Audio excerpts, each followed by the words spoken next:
Morning comes with the early summer light.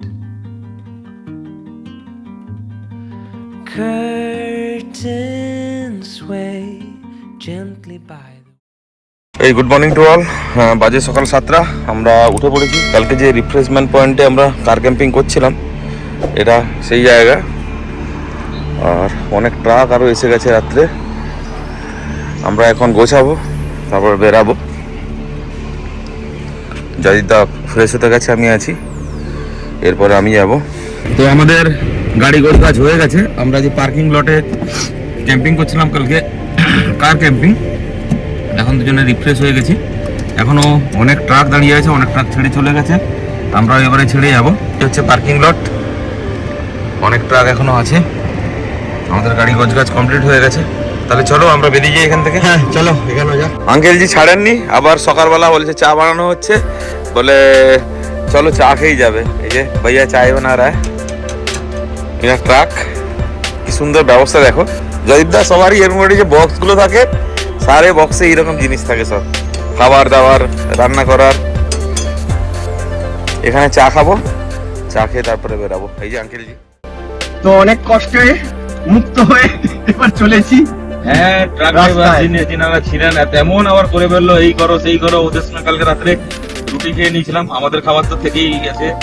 আর তারপরে আবার সকালে চাটা খেয়ে এখন বেরিয়ে পড়েছি লখনৌ এর উদ্দেশ্যে। তো লখনৌ প্রায় এখান থেকে কত, 100 কিলোমিটার, 100 কিলোমিটারের কাছাকাছি। ওখান থেকে বেনারস আরো প্রায় 170-80। আপাতত এইটা কভার করি, তারপর একটা ভাববো। উপর দিয়ে গঙ্গা এক্সপ্রেস হয়ে এটা চালু হয়েছে কিনা জানি না, গাড়ি তো দেখতে পাচ্ছেন নিশ্চয়ই চালু হয়ে গেছে। এটা কোথায় যায় দেখো জয়দীপদা। এটা তো বলছে আন্ডার কনস্ট্রাকশন আছে কিছুটা, আচ্ছা, তবে 594 কিলোমিটার লম্বা, পরে নাকি 1000 কিলোমিটারও কাছাকাছি হয়ে যাবে, 999। কি বলছো গো? হ্যাঁ, তাহলে ওই রাস্তা তখন হয়তো আমাদের ধরতে হবে কোনোদিন। না এটা মেরঠ থেকে গিয়ে করবে। তো মেরঠ দিয়ে তো গেছিলাম যাওয়ার সময় আমরা। মেরঠ থেকে বিজৌলি, এলাহাবাদ জিলেকি, বুঝলে? আচ্ছা, আগ্রা লখনৌ এক্সপ্রেস শেষ করে ফেললাম কিন্তু। হ্যাঁ, টোল গেট দেখতে পাচ্ছ? সেই হ্যাঁ, তারপরে তো আমরা আবার এক্সপ্রেস ওয়েতে রাতও কাটালাম। হ্যাঁ, রাতও কাটালাম। এরপরে তো আমরা সুলতানপুর রোড নেব, যেটা বেনারস এখানে তুলবে আমাদেরকে বাবতপুরে। তো আমরা আউটার রিং রোড ধরে নিলাম আগ্রা লখনৌকে ছেড়ে দিয়ে। এটা গিয়ে আমরা আহমাউতে নেমে যাব, নেমে সুলতানপুর রোড ধরবো, বা পূর্বাঞ্চল যেটা যার ধরার ইচ্ছে আছে ধরে সোজা একদম কলকাতার দিকে নিয়ে নেব। তাহলে আমরা আউটার রিং রোড ছেড়ে এখন চলেছি সুলতানপুরের দিকে। সুলতানপুর হয়ে বেনারস যাব, তাই তো? একদম তাই। আমরা আর এক্সপ্রেসওয়ে নেবো না, কেননা যমুনা এক্সপ্রেসওয়েতে অলরেডি 635 টাকা টোল কেটেছে। আমরা সোজা এখান থেকে সুলতানপুর জৌনপুর হয়ে, যেটা বেনারস কানেক্ট করছে, ওতে যাবো। জয়িতা, আমরা তো পূর্বাঞ্চল আর নিই না, তার একটাই কারণ যে সুলতানপুর জৌনপুর যে এই হাইওয়েটা, মানে যেটা বেনারস মার্গ বলা হয় এটাকে, এটা কিন্তু ভালো সিনিক, বুঝলে? এখন তো তোমার শীত চলে গেছে, বসন্ত আসছে, নতুন পাতা গাছে গাছে গাছে। তো কিন্তু যখন পূর্বাঞ্চল দিয়ে যাই, কেমনটা এখন মেড়মেড়ে লাগে, আমার এখন ভালো লাগে না। সেই জন্য এই রাস্তা একটু বিজি থাকে, রাস্তা ঠিক আছে, কিন্তু প্রশাসনিক চালানো যায়, বাজার হাট দোকান সবই আছে।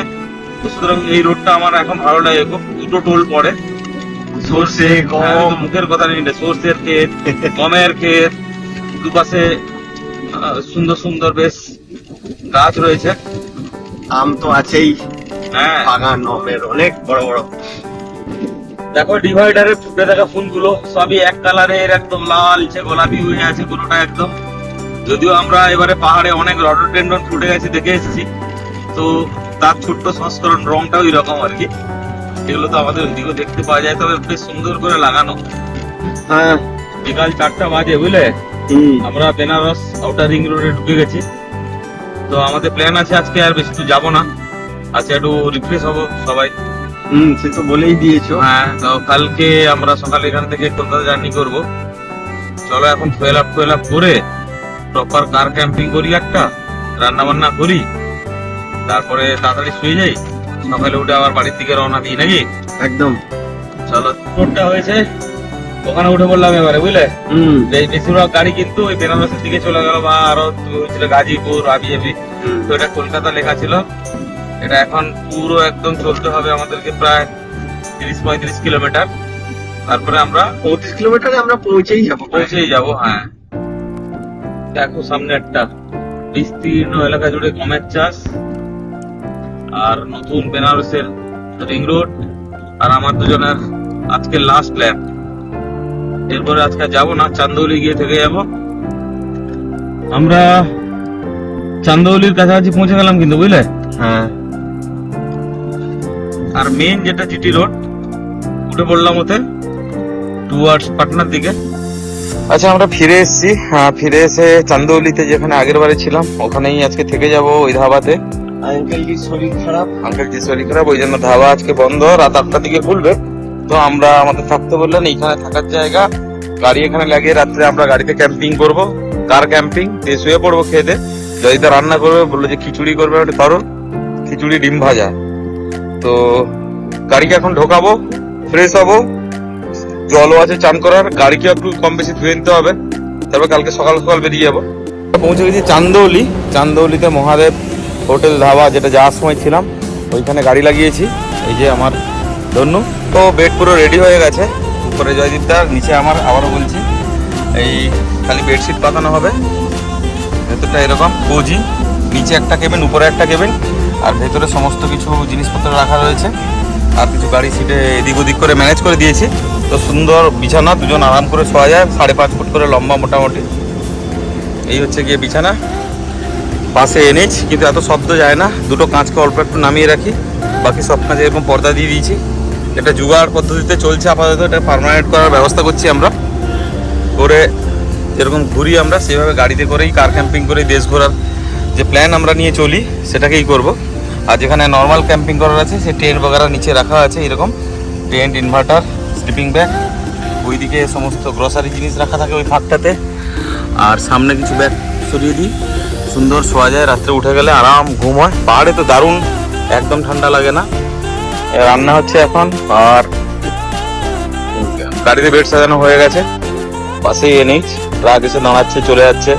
ওই উল্টো দিকে একটা ধাবা আছে, যে কোনো ধাবাতেই আমরা যখন দাঁড়াচ্ছি বলছি হ্যাঁ থাকুন, কোনো অসুবিধা নেই। তো সুতরাং গাড়িতে শোয়ার ব্যবস্থা থাকলে প্রপারলি, তাহলে আরামসে এই ক্যাম্পিং করা যায়। এই গুড মর্নিং টু অল, বাজে সকাল 6:30। সূর্য উঠছে, দেখো কি সুন্দর একটা গোল অংশ, সোজা একদম সামনাসামনি একদম। তো আমরা বেরিয়ে পড়লাম। সূর্যের গায়ে হালকা করে মেঘ লেগে আছে, দেখো দারুণ।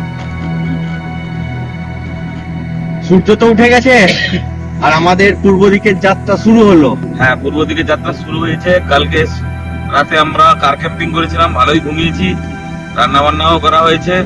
তো এখন লাস্ট ল্যাব আমাদের বাড়ি পৌঁছানোর। দেখো সূর্যের মধ্যে মেঘগুলো যে কেন আঁকি বুকি দিয়ে একটা ছবির মতো দারুণ। এখনো আমরা ইউপিতে রয়েছি, আর কিছুক্ষণ ইউপিতে থাকবো, তারপরে ইউপি ছাড়িয়ে বিহার, ছাড়িয়ে ঝাড়খণ্ড, ছাড়িয়ে ওয়েস্ট বেঙ্গল, ছাড়িয়ে বাড়ি অমনিয়া। তো বিহারে ঢুকে গেছি। সাসারামের উপর দিয়ে চলেছি এখন, দারুণ লাগছে। দূরে ওই টিলা পাহাড়ের উপরে হালকা মেঘের আস্তরণ। আর সাসারামে একটা খবর দিয়ে রাখি, 2টো ওভারব্রিজের কাজ এখনো আন্ডার কনস্ট্রাকশন। ওখানে যাওয়ার সময় আমরা বেশ ভালোই জ্যামজুম পেয়েছিলাম, কিন্তু আসার সময় আমরা পেলাম না, বেরিয়ে গেলাম। আমরা দুজনে সোন নদী বের করছি, প্রতিবারই বের করি, আবার আসি, আবার কদিন বাদে আবার বলি সোন নদী বের করছি। তো 8টাই বাজে, বেশি বেলা হয়নি এখনো। আমরা তাহলে আমরা সেরাঘাটি পৌঁছে গেলাম। হ্যাঁ, অনেকটা কভার হয়ে গেছে সকাল থেকে মোটামুটি। তো ঝাড়খণ্ডে ঢুকতে আরো তো সময় লাগবে কত মতো। বাড়ি ফিরছি, একদিকে আনন্দ, আবার ছেড়ে যাচ্ছি, একদিকে দুঃখ, সেই জন্য মনও বিষণ্ণ। কথা বলতেও বেশি ইচ্ছে করছে না আজকে। পাহাড়টাকে আজকে বেশি বড় মনে হচ্ছে। হ্যাঁ, চোরদাহা ঘাটি। চোরদাহ ঘাটে পৌঁছে গেছি, তার আঁকামাকা রাস্তা ধরে এখন চালাচ্ছি। আমাদের আরেকবার ব্রেক নিতে হবে, একটু চা খেতে হবে, দেখেও চালাতে হবে। এরকম গরুর পাল, জায়গায় জায়গায় আছে। তাহলে আমরা এই নদীটা পেরিয়ে তোমার ঢুকে গেলাম ঝাড়খণ্ডে, বুঝলে? আমরা পৌঁছে গেলাম বারহি। বারহি থেকে প্রতিবারে আমরা কলকাতার দিকে যাই, কলকাতার ফ্ল্যাটে। তো এবারে আমরা সোজা ঘর যেতে চেয়েছি, যেহেতু হোলি আছে। আমরা এখান থেকে হাজারিবাগের দিকে চলে যাবো। হ্যাঁ, তো এটা নতুন ভাবে দেখবো। একবারই এসেছিলাম আগে, অনেক আগে, সে ভিডিও আছে আমাদের লাইব্রেরিতে। আর এবারে যাওয়ারটা নতুন করে দেখাবো, যেহেতু বসন্তের সময়। আমার মনে হয় অসাধারণ সিনিক পাবো রাস্তাকে। তাহলে পৌঁছে গেলাম বাড়ি। হ্যাঁ, বাড়ি চৌমাথা। মার্কেট পুরো ভিড়ভাড় জমজমাট, উল্টা পুল্টা ট্রাফিক। আবার একটা ঘাটির মধ্যে ঢুকেছি, দুদিকে শালের জঙ্গল, বুঝলে? হ্যাঁ, শাল পিয়ালের জঙ্গল। ছোটবেলায় শুনেছি, পড়েছি। হাজারিবাগে আমি চাকরি সূত্রে অনেকদিন ছিলামও, বুঝলে? কিন্তু হাজারিবাগে যে মানে অনন্য রূপ দেখা যায়, মানে সিজনে পাল্টে যায়। আগে তুমি যেটা বলছিলে, এখানকার জল খুব উপকারী, এখন তো অনেকটা খারাপ হয়ে গেছে। তাও মানুষ হাওয়া চেঞ্জ করতে হাজারিবাগ ডিস্ট্রিক্টে আসতো। বাম দিকে হাজারিবাগ বার্ড স্যাংচুয়ারি না কি ছিল, আমরা পেরিয়ে যাচ্ছি। ওই দূরের আকাশ জুড়ে ছোট ছোট টিলার অপূর্ব রূপ, গাছগাছালির রং বদলে যাওয়া, মানে অসাধারণ। আর এনএইচের ধারে এই যে বোগনভেলিয়া, কাগজ কাটা ফুলের যে রং, সবকিছু মিলেমিশে অসাধারণ এই রাস্তা। আমার দুজনের অবিশ্রান্ত ছুটে চলা, তো এগুলো মনের মধ্যে অনেক নস্টালজিক এনে দেয়। সময়ে সময়ে মনে হয় আবারও ফিরে যাই। ঘটনা হচ্ছে গিয়ে, আমরা রোড ট্রিপ শেষ না করতে করতে আর একটা রোড ট্রিপের প্ল্যান করে নিই, সেজন্য আমাদের আর বোরিং লাগে না। আমরা এক জগৎ থেকে আরেক জগতে চলে যাই দুজনে মিলে। অসাধারণ কিছু মুহূর্ত আমরা কাটিয়েছি এবারের ট্রিপে দুজনে। বরফ, কষ্ট, কার ক্যাম্পিং, কাঠ সংগ্রহ করা, হ্যাকসো আর নিয়ে কুড়ুল নিয়ে গাছের কাঠ কাটতে যাওয়া, অনেক কিছু এক্সপিরিয়েন্স করেছি।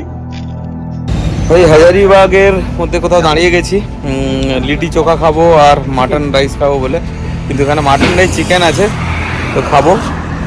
ये লিটি, এ লিটি হ্যাঁ না? শাল গাছের জঙ্গল, শাল গাছ দাঁড়িয়ে আছে পুরো ওই সাইডটাতে। আমার ধন্য এটা কি লিটি চোখা। লিটি নিয়েছি প্রথমে, তারপরে মানে ব্রেকফাস্ট আর লাঞ্চ একসাথে করছি আমরা। দুপুরের লাঞ্চ আমি চিকেন রাইস নিয়েছি, জয়দা হচ্ছে গিয়ে আন্ডা फ्राई। हमारा मिस दे दीजिएगा एक, हाँ बस। এই যে ডান দিকের যে শহর অঞ্চল হাজারিবাগ শহর, বিভূতিভূষণ বন্দ্যোপাধ্যায়ের অমর সৃষ্টি বলতে পারো। হাজারিবাগকে নিয়ে হাজারো গল্প আছে, হাজারো উপন্যাস আছে। তো সেই হাজারিবাগের উপর দিয়ে আমরা, হাজারিবাগ বাইপাসের দিয়ে আমরা যাচ্ছি এখন। ডান দিকের শহর ছোট, বেসিক্যালি ছোট নাগপুরের উপর। আর এখন তো শহরের রূপ বদলে গেছে, ইটকাট পাথর হয়ে গেছে, আগে তো অন্যরকম ছিল। তো কিন্তু জানি না, মাটিটা দেখো কি অসাধারণ। আর ভারী ভারী ট্রাক টানতে পারছে না, পুক পুক পুক পুক করে উপরে উঠছে। আর পুরো জ্যাম লেগে গেছে পিছনে, পুরো জ্যাম লেগে গেছে পেছনে। কিন্তু আমাদের দিকটা ঠিক আছে, আমরা সাই সাই করে নিচের থেকে নামছি এখন। সামনে দেখো একটা ছোট্ট টিলা পাহাড়, ওই দিগন্ত জুড়ে অপরূপ এই ভ্যালির রূপ পাই। আবার কি আমরা সিমলা ফিরে এলাম না মান্ডি চলে গেলাম, তা বলতে পারবো না। গরম মান্ডিতে এসেছি। তো পাহাড় কেটে একটা রাস্তা বানানো হয়েছে, দেখো। হ্যাঁ, এদিকে মাথায় পাহাড়, ওদিকে পাহাড় রয়েছে, ওদিকের লেনটা কিন্তু ওপাশে রয়েছে আবার। একদম পাথর কেটে, চাট্টান কেটে বানানো হয়েছে এটা, বুঝলে? হ্যাঁ, রামগড় এখান থেকে 13 কিলোমিটার। এই যে শিমুল ফুল ফুটে আছে বাম দিকে, একটা ঘাটির মধ্যে দিয়ে যাচ্ছি আমরা, অনেকটা উঁচুতে উঠে এসেছি। রাঁচি এখন প্রায় এখান থেকে 30 কিলোমিটার উপরে হবে।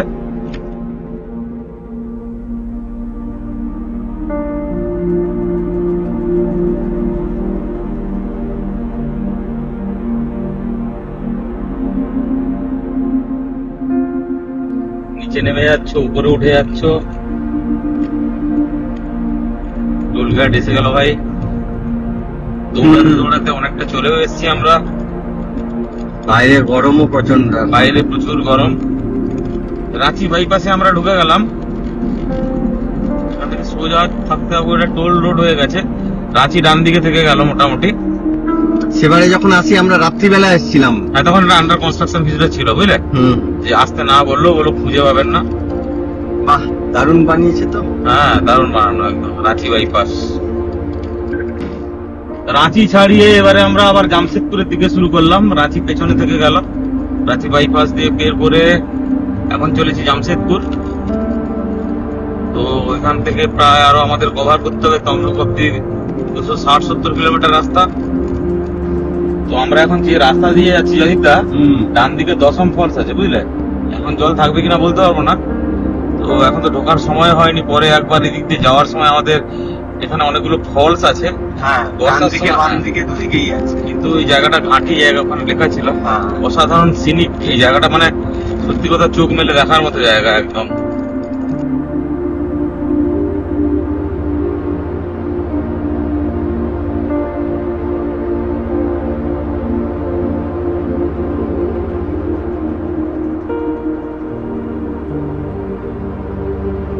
সামনে আসছে চান্ডিল।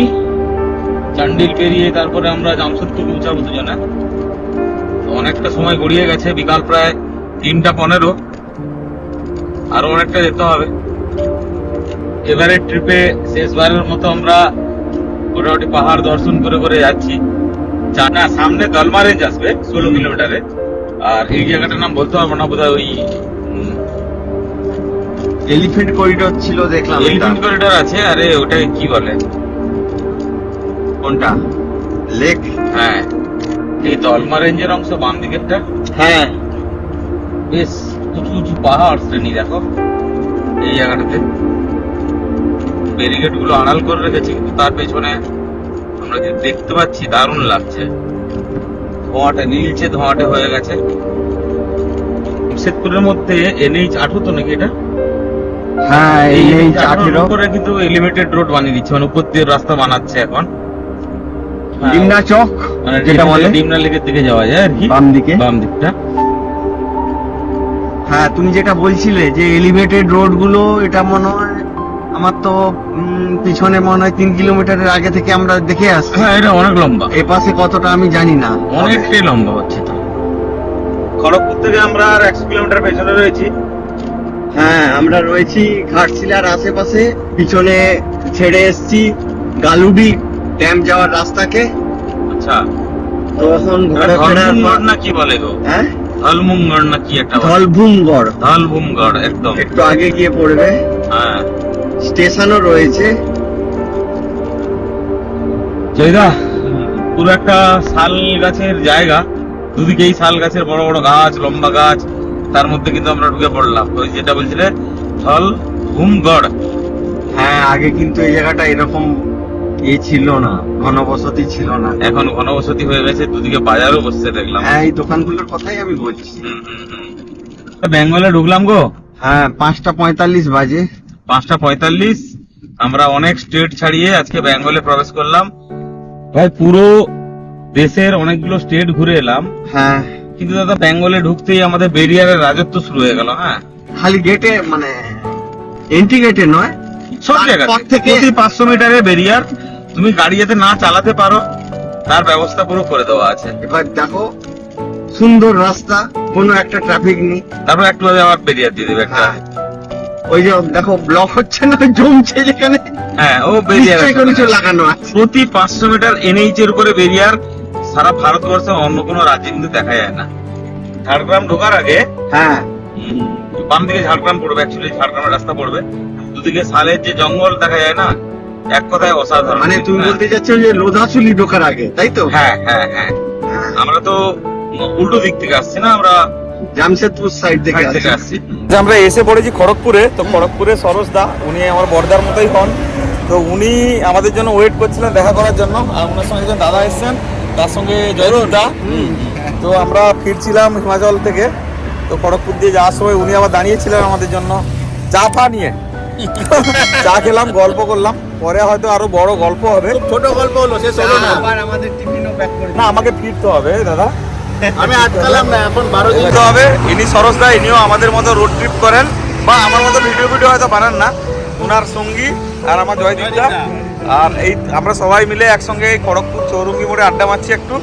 আমাকে ফিরে যেতে হবে, আমার একটু টাইম কম আছে, পরে একদিন এসে আড্ডা মারা যাবে। তো এটা স্মৃতি হয়ে থাকবে। অবশ্যই